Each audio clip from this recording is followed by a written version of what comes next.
The market is normally busy on Fridays, with traders from both countries meeting to exchange goods. But trade activity has since grounded to a halt as measures to prevent COVID-19 kick in. A team from the UN mission in South Sudan visited the area to assess the security and human rights situation in the area.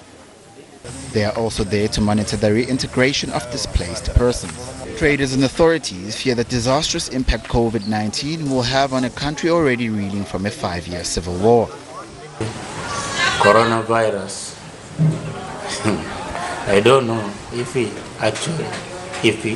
reaches, I'm sure most people will be affected, because right now there is no screening here for coronavirus. We have Ebola. Maybe it will come later on, we are not sure. And the border is closed. Yes, there are several pioneer roads where people even fluke and they go to Congo, and the Congolese also fluke, they come here. Most communities around this border area are economically dependent on the weekly market. I come here every Friday with salt and soap to sell to the Congolese. I use the money to buy flour, oil and rice, which I take home for my children. This has been my routine every week, but now it is going to be harder for me to feed my family. Right now I don't have anything at home. I was hoping to find a few things here today.